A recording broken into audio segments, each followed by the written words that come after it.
Hello. നമ്മുടെ പഴയ കാലങ്ങളിൽ കപ്പൽ യാത്ര എന്ന് പറയുന്നത് ഒരു പ്രൗഢിയുടെ പ്രതീകമായിരുന്നു കേട്ടോ. അപ്പം പ്രത്യേകിച്ച് നമ്മുടെ യൂറോപ്യൻ രാജ്യങ്ങളിൽ കപ്പൽ യാത്ര എന്ന് പറയുന്നത് ഒരു പ്രൗഢിയുടെ പ്രതീകമായിരുന്നു.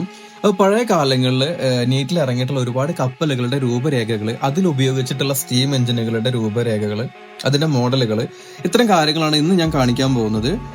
ഇതെല്ലാം കൂടുതലും ബിൽഡ് ചെയ്തിട്ടുള്ളത് ബിർക്കൻ ഹെഡിൽ, അതായത് ഇംഗ്ലണ്ടിലെ ഏറ്റവും വലിയ കപ്പൽശാലയായിട്ടുള്ള ഇംഗ്ലണ്ടിൽ ബിർക്കൻ ഹെഡിൽ പണി കഴിപ്പിച്ചിട്ടുള്ള കപ്പലുകളുടെ രൂപരേഖകളും അതിന്റെ മോഡലുകളൊക്കെയാണ്.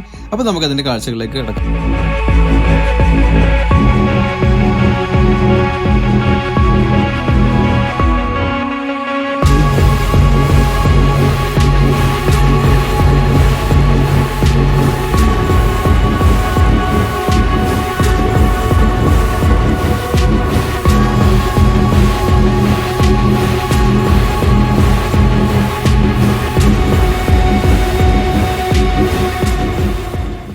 ഈ കാണുന്ന മോഡലാണ് RMS മൗറിറ്റാനിയ എന്ന് പറയുന്നത്. ഇംഗ്ലണ്ടിന്റെ ചരിത്രത്തിൽ വെച്ച് ഏറ്റവും വലിയ കപ്പൽ നിർമ്മിക്കപ്പെട്ടിട്ടുള്ള ഏറ്റവും വലിയ കപ്പലാണ് RMS മൗറിറ്റാനിയ എന്ന് പറയുന്നത്. 1938 മുതൽ 65 വരെയായിരുന്നു RMS മൗറിറ്റാനിയ സർവീസ് നടത്തിയിരുന്നത്. ഈ കാണുന്നതാണ് RMS മൗറിറ്റാനിയയിൽ ഉപയോഗിച്ചിട്ടുണ്ടായിരുന്ന സ്റ്റീം എഞ്ചിനുകൾ എന്ന് പറയുന്നത്.